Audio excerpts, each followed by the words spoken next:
Bloomberg Audio Studios. Podcasts, radio, news.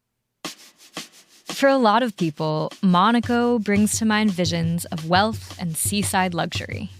When you think about Monaco, you think quite quickly about the scintillating French Riviera. You can picture yachts gliding on the Mediterranean. That's my colleague Gaspard Sebag.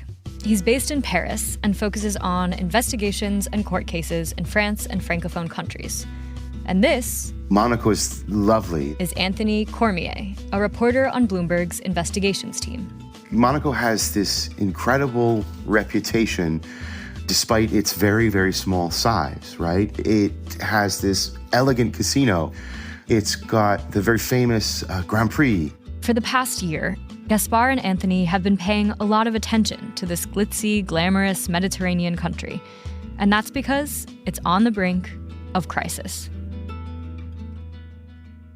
Monaco is at the moment staring down the barrel of a gun. The country itself faces two looming reports by watchdogs in Europe about money laundering, about its inability to stop white-collar crime, and about corruption inside the government. The outcome of one of those reports could put the country on what's known as the gray list.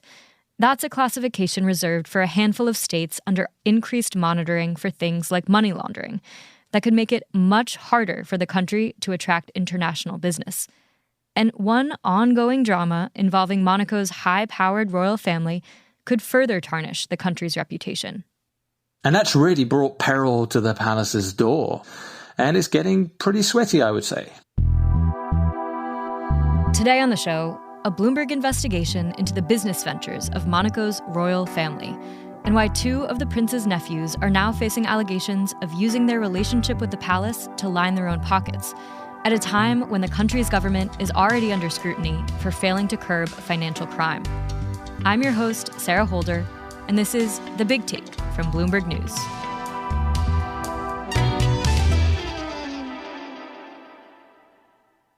Tucked between Italy and France, the tiny country of Monaco spans less than a square mile. That's smaller than Central Park. And this wealthy enclave along the Mediterranean coast has been ruled by the same family line for the past 700 years. Monaco is a very unique place because it is the last bastion of monarchy in Western Europe. It is the longest running dynasty in Europe. And as most of its neighbors in Europe shook off their rulers, their kings and queens, in favor of democracy, Monaco is still run by a royal family, a prince, His Serene Highness Albert II of Monaco. He basically is the government. There's a small parliament, but he can veto their decisions.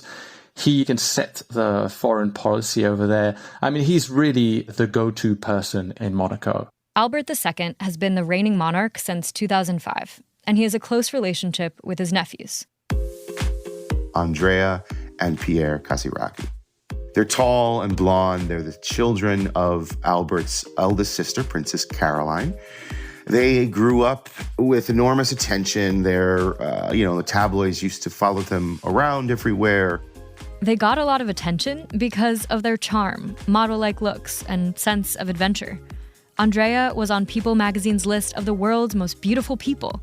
Pierre was part of the crew that helped Greta Thunberg sail to New York for a UN climate summit. But their story is also rooted in tragedy.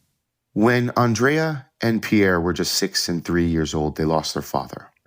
He was a bit of an adventurer. He loved speed. He raced powerboats. In fact, was a powerboat champion. And unfortunately, when they were young, he was in an offshore race. His powerboat flipped and Stefano passed. But before he died, he'd set up a number of companies. One of them dealt with construction and another dealt with helicopters. And by the time Andrea and Pierre had grown up, they decided to pick up where their father left off. In 2009, when the younger brother Pierre was just 21 years old, he announced that he had become the majority shareholder of his father's construction company. And that very same year, the company starts working on major state contracts. One of their first big jobs was to build the new yacht club of Monaco. And Gaspard says you'd be hard-pressed to find a higher-profile public works project. It's right on the main port. You got the big yachts coming in, people are meeting, you set up business meetings there. It's really quite a unique place. It's the center of Monaco's see and be seen culture. Yes, absolutely. For two young men looking to break into real estate, it was an extraordinary opportunity. Pierre's 21 years old, Andres 25 years old, and all of a sudden here they are building one of the most iconic buildings in Monaco. With Andrea and Pierre at the helm, their construction company would go on to win more state contracts: a botanical center, apartments for the elderly, the rebuilding of Parliament. In fact, the company's website says it's been a part of the most important public projects in the Principality of Monaco. And all those contracts go through their uncle's government. Imagine the British royal family. Imagine a nephew of King Charles bidding on a state contract. What would people say? I think there would be a massive outcry. But in Monaco, the volume is muted often because the locals, they have too much at stake to cause a fuss.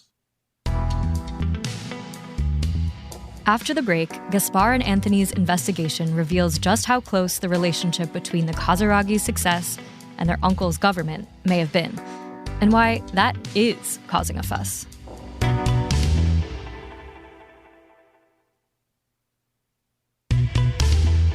We're back.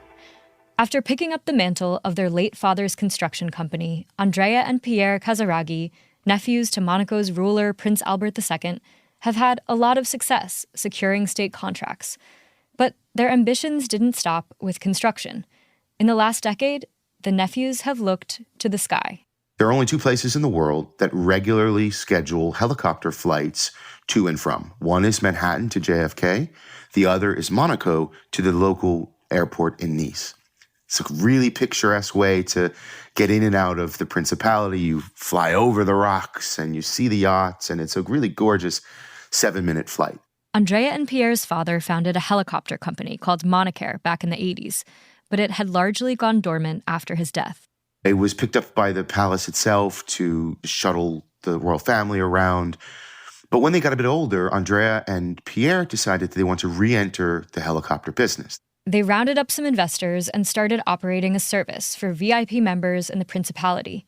And eventually, they set their sights on the exclusive Nice Airport to Monaco route. But that route had for many, many years been controlled by two local brothers. They were surprised to learn that the Principality was taking away their contract and opening it up for competition. The Principality put out a call for proposals from different helicopter operators. And in the end, Andrea and Pierre's company won the contract. And the losing brothers were shocked. They don't understand what's happened to them. They don't, in fact, understand why the contract was taken away in the first place. They felt like they had a legitimate bid. And Anthony says they only got more confused when the palace sent over the royal family's accountant, a man by the name of Claude Palmero, to smooth things over. Prince Albert sends his long-time and most trusted advisor to make a financial settlement with the company that lost the bid, which the company rejected. And in fact, they filed a criminal complaint. The complaint led to a criminal inquiry, which is handled by an investigative judge from France. With fewer than 10,000 nationals, Monaco doesn't have enough citizens to staff its own courts and has a long-standing agreement to share civil servants with France. The prince himself is immune from all criminal charges and civil complaints, but his nephews and other entities in Monaco don't have the same protections. And the judge ordered police to search the headquarters of their helicopter company and the offices of Monaco's civil aviation and IT departments. So once the police start looking into the Nephews helicopter company and this deal, what do they find? One of the first things that the authorities find is a series of notes that are kept in the draft folder of an executive's Gmail account.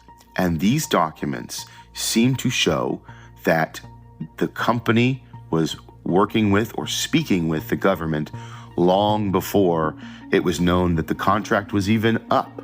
In other words, the documents seem to show a secret back channel between the palace and the Nephews helicopter company that gave them detailed parameters of what it would take to win the contract. And as far as Anthony and Gaspard could find, their rivals didn't have these parameters. They were on the back foot. And what happened is that Andrea and Pierre's company was able to obtain new helicopters much earlier than their rivals could. That was one of the deciding factors that tipped things in favor of the Kaziraki's company. It was an enormous find for the investigators because they were able to approach the executives and say, frankly, what is this? How do you explain this? The executive said that these were his personal reflections. The government says we didn't give them any parameters at all. But to the investigators, it's become a pretty critical piece of evidence in their inquiry. So what do the nephews have to say about all this? Well, they told us in a statement that they've done nothing wrong, that they abide by all of the public rules and fair competition rules in Monaco. So they, from their perspective, they've done nothing wrong, and this criminal investigation isn't going to affect them in any way. But the nephews aren't the only ones bringing scrutiny to the palace door. There's another person close to the family who could spell trouble for the Monegasque royalty. A person who was trusted to handle their discreet affairs. The same guy who was sent to the losing helicopter company to try to smooth things over. The palace accountant we mentioned earlier, Claude Palmero. For many years, he would do everything from store some of their wealth hidden in Panama. It would balance the accounts of Prince Albert's wife. He was the administrator who signed the paperwork on secret apartments for the royal family. He was basically, their lieutenant, for lack of a better word. In 2021, a lot of dirty laundry was laid out for the world to see when Palmero's emails, along with those of other Monegasque officials, were hacked. Those documents were leaked on the internet. They were called the Dossiers du Rocher, the dossiers of the rock. These emails, the leak, purported to show him trying to favor some developers over others, basically, abusing in a way his position behind the scenes. He obviously denies it. This leak was explosive. And as pressure from the fallout mounted in the years that followed, Prince Albert II reassessed his relationship with his once trusted advisor. In May 2023, you could sense that Albert was changing his mind about Palmero. And just a month later, he had palace guards escort him out of his office and out of the palace. And he's now basically at war with his old employer. Palmero and Prince Albert have started to litigate. And it's quite an incredibly tense moment there also due to this. I can only describe it as a divorce, basically. You've got the prince who is saying in a criminal complaint that Claude Palmero mismanaged his accounts. You've got Palmero trying to bring basically Prince Albert to justice. He's suing him at the European Court of Human Rights to contest his dismissal. And he's even lodged a criminal complaint against the prince. It's really nasty. So all of this stuff is swirling around Prince Albert at the same time. You've got international watchdogs who want to make sure that's not a backdoor to financial crooks. You've got another separate set of inspectors looking at the palace. You've got your longtime advisor who's on the outs and you're having investigated and who is suing you. It's the latest scandal for Albert, who's been on the throne for nearly 20 years now. And when he took over, he promised to clean up Monaco's reputation. The French Riviera and Monaco in particular has long been known as a sunny place for shady people. Well, Albert promised to reform that. But in fact, he hasn't. His reign has been tarred by one scandal after another. The investigation of his nephews is only the most recent one. The outside look by inspectors adds enormous pressure on Prince Albert himself and his government to finally perhaps reform its ways. This has been The Big Take from Bloomberg News. I'm Sarah Holder. This episode was produced by David Fox. It was edited by Aaron Edwards. It was mixed by Ben O'Brien. It was fact-checked by David Fox. Our senior producers are Naomi Shavin and Jill Duddy-Carley. We get editorial direction from Elizabeth Ponso. Nicole Beamsterboer is our executive producer. Sage Bauman is Bloomberg's head of podcasts. Thanks for listening. Please follow and review The Big Take wherever you listen to podcasts. It helps new listeners find the show. We'll be back tomorrow.